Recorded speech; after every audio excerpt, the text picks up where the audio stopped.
तक इसका हम लोग पार्ट 1 पार्ट 2 एमसीक्यू पढ़े थे। टोटल कितना एमसीक्यू हम लोग पढ़े इसका 20 एमसीक्यू पढ़े थे, जो कि बहुत ही मोस्ट इंपोर्टेंट क्वेश्चन था 20 है ना। कुछ एमसीक्यू का आप लोग का रिकॉल हम करा देते हैं कि भारत का सबसे पुराना अदालत कौन था? कलकत्ता हाई कोर्ट है ना। कब बना था? 1862। यस, अंग्रेजों का जमाना में ही बना था वो। और यही पढ़े थे कि देश में अभी वर्तमान में कुल कितने हाई कोर्ट है? 24 है। हमारा झारखंड का हाई कोर्ट कितना स्थान पे आता है? 21वां पे आता है, जिसका गठन कब हुआ था? 15 नवंबर 2000 को, यानी कि एग्जैक्ट जिस दिन झारखंड का स्थापना दिवस था। क्लियर है?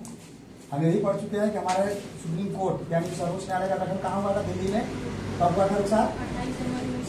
28 जनवरी 1950 को। और उससे पहले भी पढ़ा था कि हमारा देश 26 जनवरी 1950 को एक संप्रभु राष्ट्र बन गया, एक रिपब्लिकन कंट्री बन गया, रिपब्लिक कंट्री बन गया। और इस क्वेश्चन क्या पढ़े थे हम कि उच्च न्यायालय के न्यायाधीशों की नियुक्ति कौन करता है? राज्यपाल। थोड़ा मिस्टेक हो गया था इसलिए हम वीडियो में बोल रहे हैं उच्च न्यायालय, यानी बोले तो हाई कोर्ट के जजों का नियुक्ति कौन करता है? उसी राज्य के राज्यपाल द्वारा होता है ना। और सुप्रीम कोर्ट के न्यायाधीशों के लिए। और थोड़ा सा हम स्पीड करना चाहते हैं कि आज लाइव क्लास हम लोग किए थे, उस लाइव क्लास में मेरा एक सेशन चलता है, उस सेशन फॉर क्लास 8 के लिए 1 स्टूडेंट 1 क्वेश्चन जो रैपिड फायर सेशन है, उसमें पलक कुमारी को हम फेल कर दिए थे, जो कि लड़की पास है, इसका आंसर सही था। इससे क्वेश्चन पूछा गया था कि भारत के वर्तमान सीजीआई कौन है? तो लड़की सही बोली थी, रामकृष्ण गोई भूषण, हाँ भूषण रामकृष्ण गोई, जो सही है पलक का, आप लोग देख लीजिएगा, उसको पलक पास उसमें है। ठीक है, अब हम लोग इसका स्टार्ट कर रहे हैं एसएटी। एसएटी बोले तो क्या होता है? Short answer right. This question is very important, very very important for you as well as for your upcoming examination. और इस वीडियो को जो भी देखेंगे क्लास स्टूडेंट क्लास 8 का, उनको भी बेनिफिट जरूर मिलेगा इस वीडियो से। तो हम लोग स्टार्ट करते हैं। पहला क्वेश्चन क्या है? भारतीय न्याय प्रणाली कब लागू किया गया था? देखिए, भारतीय न्याय प्रणाली औपनिवेशिक सरकार में लागू किया गया था, अंग्रेज के जमाने में लागू किया गया था। अंग्रेज अपना सहूलियत के लिए सब चीज बनाते हैं, तो ऐसा नहीं है, बहुत सारा अंग्रेज जो है बहुत सारा चीज हमको भी देकर गए हम बोल रहे हैं, गया नहीं बोलेंगे, चलिए इसलिए क्योंकि ये रिकॉर्ड रूम, रिकॉर्ड सुनी हो नाम ना, रिकॉर्ड रूम, अभिलेखागार, ये अंग्रेज लोग का ही देन था। हम लोग बोलते हैं हम लोग बोलते हैं रेलवे, क्या बोलते हैं? रेलवे बोलते हैं, किसका देन है? अंग्रेज लोग का देन है। अंग्रेजी किसका देन है? अंग्रेज का ही देन है। तो अंग्रेज कुछ दिया भी कुछ लिया भी, तो सब कुछ जानता है, लेकिन भारतीय न्यायपालिक जो प्रणाली है, इंडियन जुडिशियरी सिस्टम जो था, वो अब तुम्हारा औपनिवेशिक सरकार में लागू हो गया था, यानी कि अंग्रेज को जमाने में लागू हो गया था।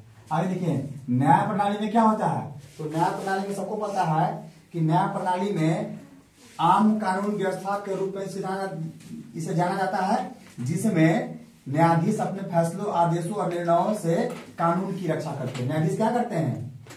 किसी बेकसूर को सजा ना मिले, हो सके तो जो कसूरवार है उसको सजा मिले। तो न्यायाधीश का ही काम है कि कानून की रक्षा करना। सिंपल। न्यायपालिका क्या करता है? कानून की रक्षा करता है।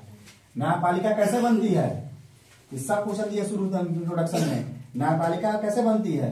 तो न्यायपालिका विभिन्न तरह के अदालतें देश में कई तरह की स्तर की न्यायपालिका बनाती है। कहने का मतलब कि देश में जो विभिन्न स्तर के जो मतलब कि डिफरेंट टाइप्स ऑफ कोर्ट है ना, जैसे जिला कोर्ट है ना, हाई कोर्ट है, ये सब से मिलकर अधीनस्थ कोर्ट भी बहुत चलता है, सेशन कोर्ट बोलते हैं, उस सब से मिलकर क्या बनता है? न्यायपालिका बनता है।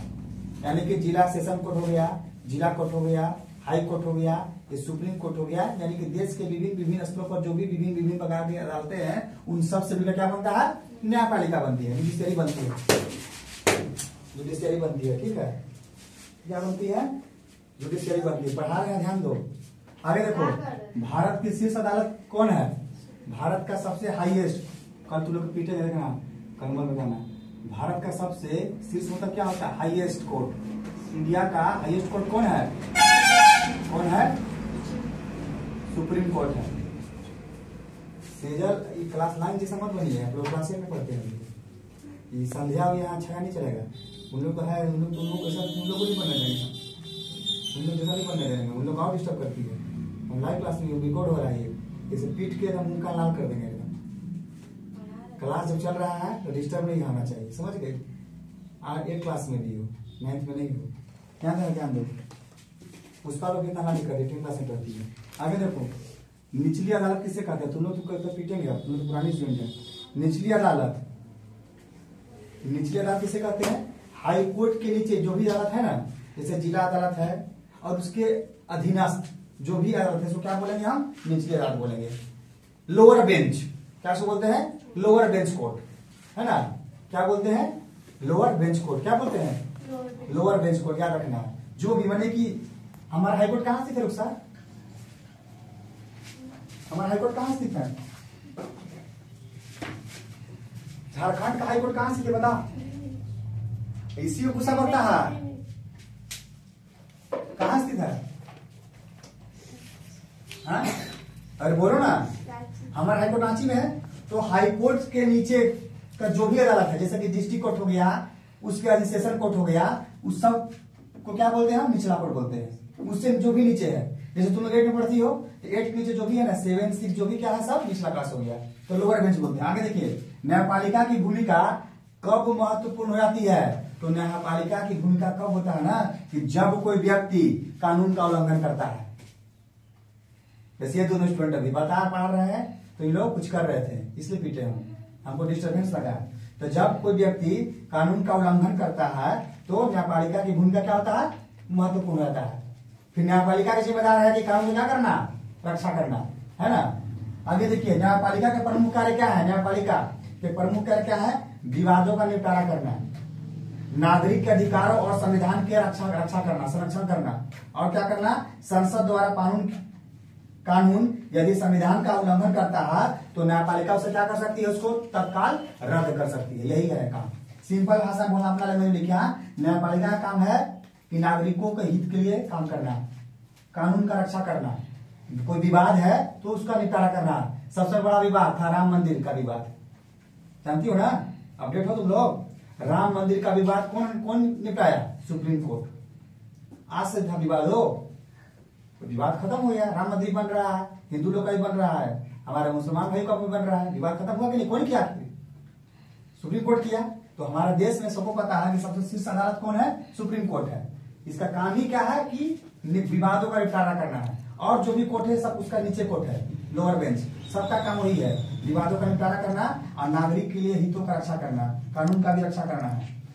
सर्वोच्च न्यायालय कौन सा काम करता है? देखो, सुप्रीम कोर्ट कौन सा काम करता है? देखिए, सुप्रीम कोर्ट भारतीय नागरिकों के मौलिक अधिकारों की सुरक्षा के लिए बड़े पैमाने पर काम करता है। सुप्रीम कोर्ट का साफ साफ बार बार कर रहे हैं, यहाँ पर जो भी कार्य होता है वो जनता के हित के लिए होता है, क्योंकि हम लोग डेमोक्रेटिक कंट्री में रहते हैं, यह मत भूलिए। हम लोग कोई हिंदू प्रधान देश में नहीं रहते हैं, ना मुस्लिम प्रधान देश में, हम लोग धर्मनिरपेक्ष देश में रहते हैं, जहाँ लोग एक साथ मिलकर कई त्योहार मनाते हैं, सेलिब्रेट करते हैं, और कई सारा पकवान यहाँ पे है। पढ़ा चुके हैं, 6 क्लास में पढ़ी होगी हमसे, बहुत सारा पकवान है, अवियल है, तंदूरी चिकन है, मडवे की रोटी है, पीठा है, धुसका है, सरसों के साथ साग की रोटी है, बहुत सारा है। इसके साथ बहुत सारा मतलब डांस भी है, नृत्य भी है। तो हम लोग क्या करते हैं कि हम लोग एक धर्मनिरपेक्ष कंट्री में रहते हुए भी सारे लोग एक मिलजुल कर रहते हैं। तो सर्वोच्च न्यायालय यही करता है कि सभी नागरिकों, चाहे कोई भी नागरिक है, उसके मौलिक अधिकारों को सुरक्षा करना और जनता के हितों के लिए बड़े पैमाने पर काम करता है। सर्वोच्च न्यायालय क्या है? तो सिंपल भाषा में देखना, सर्वोच्च न्यायालय क्या है? तो सर्वोच्च न्यायालय, हम पढ़ा चुके, अपना भाषा बता रहे हैं। सर्वोच्च न्यायालय देश की सबसे शीर्ष अदालत है। एक लाइन आंसर हो गया। सर्वोच्च न्यायालय क्या है? देश की सबसे बड़ी शीर्ष अदालत है। और क्वेश्चन दे सकते हैं कि सर्वोच्च न्यायालय देश का सबसे बड़ा अपीलीय न्यायालय और अभिलेख न्यायालय, याद रखिएगा। राज्य स्तर पर सबसे बड़ी न्यायिक शक्ति किसके पास होती है? तो राज्य स्तर पर सबसे बड़ी न्यायिक शक्ति यानी कि जुडिशियरी पावर किसके पास है? हाई कोर्ट के पास होता है, याद रखना। उच्च न्यायालय किसका संरक्षक होता है? तो उच्च न्यायालय जो है ना, वो अपने जितने सारे अधीनस्थ हैं, यानी कि उच्च न्यायालय पर से कह सकते कि राज्य में मौलिक अधिकारों का संरक्षण होता है। मतलब हम लोग एक झारखंड स्टेट में रहते हैं, तो जो भी हम लोग हैं, हम लोग तो नागरिक है भारत के साथ साथ झारखंड का भी नागरिक है। तो उच्च न्यायालय का काम क्या है कि उनके मौलिक यानी कि जो रह रहे नागरिक, उनके अधिकारों का संरक्षण का काम करता है। 12 देखो, उच्च न्यायालय का अधीन कौन से अदालत आते हैं? तो देखिए, उच्च न्यायालय का अधीन जिला तथा अधीनस्थ न्यायालय आते हैं, याद रखिएगा। उच्च न्यायालय के अंतर्गत जिला न्यायालय आता है और उसके अधीनस्थ जो भी है ना, सेशन कोर्ट जो भी है, उसके अंतर्गत आता है। न्यायाधीश किसे कहते हैं सिंपल भाषा में? जो न्याय करता हो, यानी कि क्या करता है? जो न्याय करता हो। और सिविल मामलों का संचालन करते हुए जिला जज और आपराधिक मामलों का न्याय का संचालन करते समय उसे सत्र न्यायाधीश कहते हैं। यानी कि जोड़ देना, सत्र न्यायाधीश क्वेश्चन दे रहे हैं, क्या है? सेशन, इसको जोड़ देना ना, सत्र जोड़ देना। सत्र न्यायाधीश किसे कहते हैं? तो फिर क्या बोलोगी कि सिविल मामलों का संचालन करते हुए जिला जज और आपराधिक मामलों का न्यायालय का संचालन करते समय उसे क्या बोलते हैं हम? सेशन जस्टिस का। ध्यान रखिएगा। जिला अदालतों का क्या अधिकार होता है? तो देखिए, जिला अदालतों का अधिकार यही होता है कि जिला अदालतों अपने अधीनस्थ अदालतों और निचली अदालतों जैसे अनुमंडल अदालत पर अधिकार होता है। और भी होता है, अनुमंडल अदालत भी होता है, एसडीओ का कोर्ट भी होता है। तो जो भी मतलब है अपना से नीचे का स्तर का क्या होता है उसके पास अधिकार होता है। याद रखिएगा। संविधान में प्रत्येक नागरिक को क्या अधिकार प्राप्त है? तो संविधान में प्रत्येक नागरिक को क्या प्राप्त है? पता है ना कि संविधान में प्रत्येक नागरिक को यही प्राप्त है कि वह पूरी तरह से क्या है? वह स्वतंत्र है और वह कोई भी धर्म, कोई भी त्योहार मना सकता है, कहीं भी जा सकता है और अपना मौलिक अधिकार उसको प्राप्त है। अपना से पूछ सकती हो, संविधान प्रत्येक नागरिक क्या अधिकार प्राप्त है? अपना स्वतंत्र का पेशा चुनने का अधिकार है, अपने स्वतंत्र से कोई भी धर्म चुनने का स्वतंत्र हो, अपने हिसाब से जीने का उसको अधिकार प्राप्त है।